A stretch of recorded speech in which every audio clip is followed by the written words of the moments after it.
ماں کنم خاتمہ اگر دعوتم رد کنی بر قبول منو دست و دامان آل رسول حیدریم قلندرم مستم بندہ مرتضی علی ہستم پیشوائے تمام رندانم کے سگے کوئے شیر یزدانم شاہ مردان شیر یزدان قوت پروردگار لا فتح الا علی لا سیف الا ذوالفقار صدیق عکس حسن و جمال محمد است فاروق ذل جاہ و جلال محمد است عثمان ضیاء شم کمال محمد است حیدر بہار و باغ خصال محمد است اسلام ما اطاعت خلفاء راشدین ایمان ما محبت آل محمد است اے مظہر نور خدا بلغ العلا بکمالہ مولا علی مشکل کشا کشف الدجا بجمالہ حسنین جان فاطمہ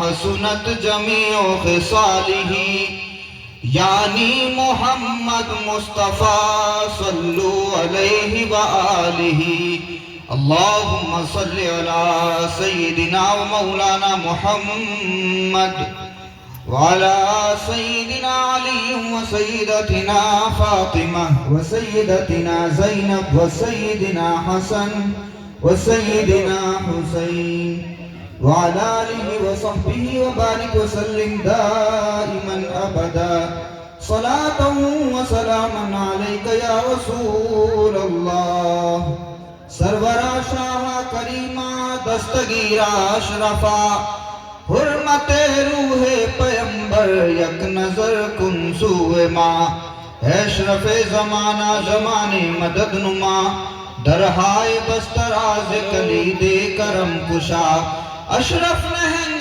دریا دریا بسی ندارد دشمن ہمیشہ پرغم با ذکر تو دوست دارد حاضرین گرامی اللہ رب العزت کا شکر و احسان آقا علیہ السلام کی بے شمار عنایتیں پنجتن پاک علیہ السلام کا فیضان و کرم اور بالخصوص پیر و مرشد حضرت شاہ ثقلین میاں حضور رحمۃ اللہ علیہ کی خصوصی توجہات کے سائے میں آج کی اس خوبصورت مجلس میں جشن دستار بندی کے موقع پر ہم تمام لوگ حاضر ہیں۔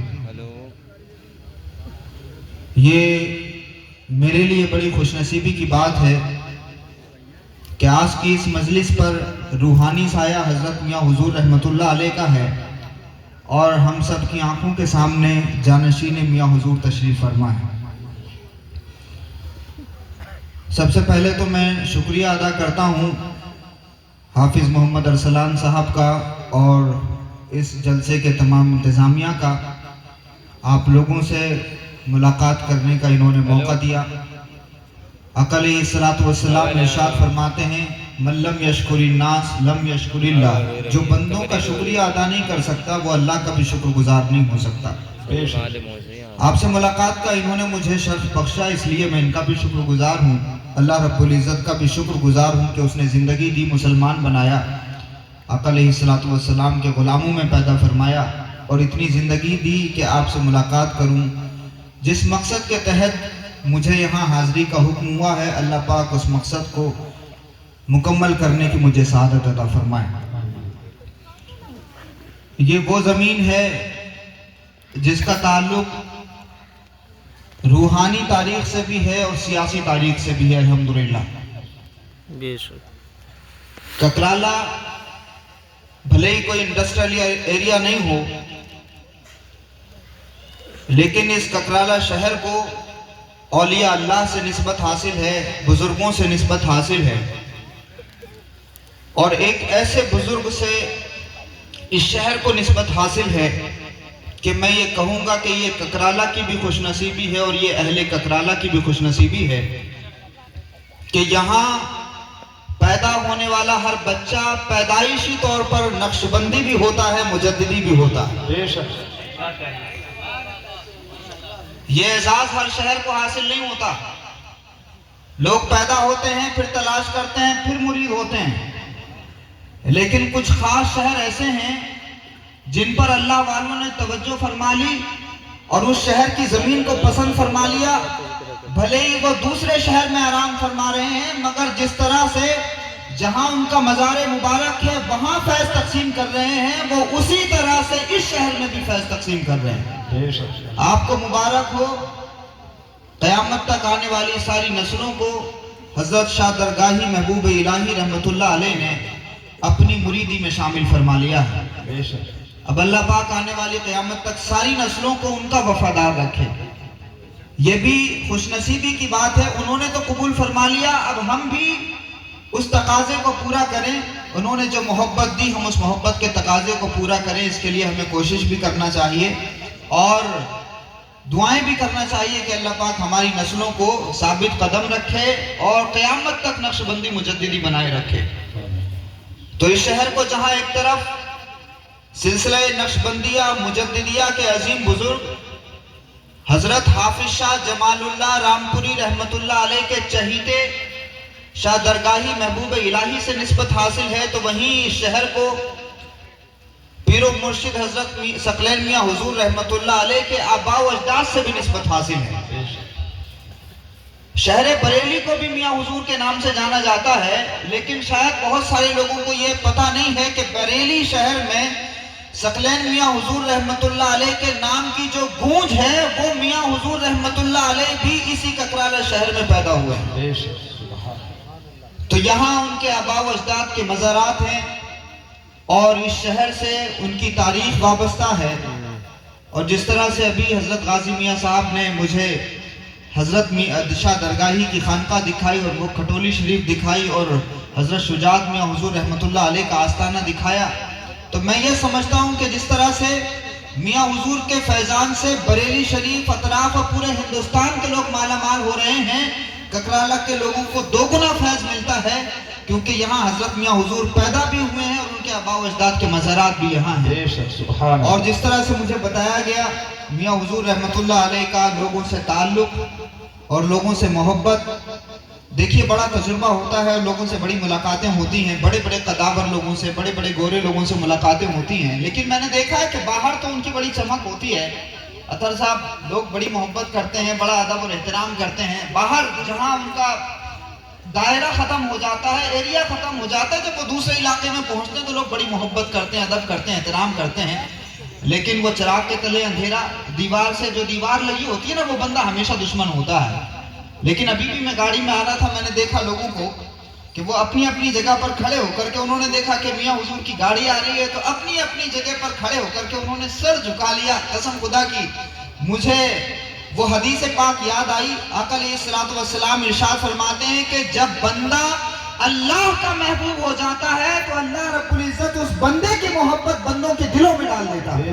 سبحان اللہ سبحان اللہ۔ تو یہ جو لوگوں کے سر جھکتے ہیں، کبھی کسی زمانے میں بادشاہوں کی تلواروں کے سامنے یہ سر جھکتے ہوں گے تلواروں کے ڈر کی وجہ سے، لیکن اگر آج ککرالہ شہر میں لوگوں کے سر جھکتے ہیں تو وہ کسی تلوار کے ڈر سے نہیں بلکہ میاں حضور کے اخلاق کی وجہ سے جھکتے ہیں۔ نعرہ تکبیر، نعرہ رسالت، نعرہ رسالت، آنکھوں کی ٹھنڈا دل کا چین، جشن دستار بندی، نعرہ تکبیر، سبحان اللہ سبحان اللہ۔ کیا کہیں دوبارہ الحمدللہ الحمدللہ، یہ بڑی اہم بات ہے۔ دیکھو عطر کی خوشبو تو چند دن باقی رہتی ہے، بہت لانگ لاسٹنگ پرفیوم بھی کوئی اگر ہوگا تو 2 دن تک 3 دن تک خوشبو باقی رہے گی، لیکن کردار کی خوشبو ہمیشہ باقی رہتی ہے، ہمیشہ کردار کی خوشبو باقی رہتی ہے۔ جناب ابو بکر صدیق کی صداقت کا چرچا آج بھی ہو رہا ہے، عمر بن خطاب کے انصاف کا چرچا آج بھی ہو رہا ہے، جناب عثمان بن عفان کو گزرے ہوئے 1450 سال ہو گئے مگر ان کی حیا کا چرچا آج بھی ہے، مولا علی کے علم کا چرچا آج بھی ہے، امام حسن کی بردباری کا چرچا آج کی ہے. امام حسین کی استقامت پہ آج بھی دنیا سلام پڑھ رہی ہے. جناب زینب کے کردار کو آج بھی سلیوٹ پیش کیا جا رہا ہے. یاد رکھو عطر کی خوشبو چند دن باقی رہتی ہے مگر کردار کی خوشبو صدیوں باقی رہتی ہے اور قیامت تک باقی رہے. بے شک. سبحان اللہ سبحان اللہ. تو یہ آج میں نے ککرالہ شہر میں جو لوگوں کی گردنوں کو جھکا ہوا دیکھا ہے وہ کسی تلوار کے ڈر سے نہیں, الحمدللہ وہ میاں حضور کے کردار کی وجہ سے لوگ اپنا سر جھکائے ہوئے ہیں. یہ بہت بڑا سندیش ہے کہ تم ایسے پیر کو مانتے ہو جس کے سامنے دل جھکتے ہیں تو اپنا کردار بھی ویسا بنا لو کہ تمہارے کیریکٹر سے بھی کسی کو تکلیف نہ ہو. جی اچھا, پورے اس مجمع میں کوئی ایسا ہے جو ہاتھ اٹھا کے یہ کہے کہ فلاں جگہ میاں حضور نے مجھے تکلیف دی تھی؟ جی ہے کوئی ایسا؟ سارے لوگ خوش میاں حضور سے نا؟ ہاتھ اٹھا کے ذرا بتا دیجیے, ہے نا؟ تو یہ بات اس لیے بھی خاص ہے کہ بھائی میں اس جگہ بات کر رہا ہوں جہاں میاں حضور نے جنم لیا. میاں حضور کو لوگوں نے اپنی آنکھوں سے دیکھا ہے. تو باہر کے لوگوں سے دعا کرا لینا یا دور کے آدمی سے کہہ دینا کہ دعا کریے صاحب, یہ کوئی عجیب بات نہیں. لیکن جس طرح سے بھی غازی میاں نے بتایا کہ حضرت میاں حضور کے جو ماموں تھے, میاں حضور کے جتنے بھی رشتہ دار تھے جو عمر میں بڑے تھے, وہ بھی میاں حضور کا اس درجے ادب اور احترام کرتے کہ اگر بیڑی پی رہے ہوتے تھے اس کو بجھا لیتے تھے. وہ اتنا ادب اور احترام کرتے کہ میاں حضور تشریف لاتے تو وہ بھی اپنی گردنیں جھکا لیتے. یاد رکھو یہ احترام بندوں کی چاہت سے اور مولویوں کی تقریروں سے پیدا نہیں ہوتا, یہ اللہ کے فضل سے پیدا ہوتا. بے شک. سبحان اللہ سبحان اللہ. کیا کہنے.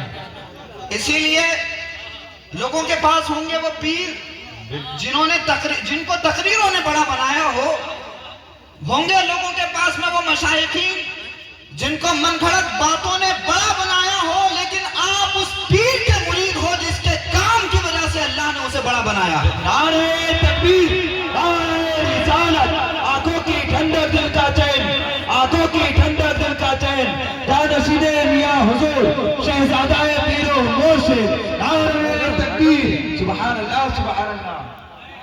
کیا کہنے. اور یہ بات بھی یاد رکھیے گا, وہ ارطغرل غازی بہت سارے لوگوں نے دیکھا ہوگا. ارطغرل غازی شہنشاہ عثمانیہ خلافت کے بانی, وہ پتہ ہے کیا کہتے ہیں؟ ارطغرل غازی نے کہا تھا 1000 قلعوں کو فتح کرنے سے بہتر ہے ایک دل کو فتح کر لینا.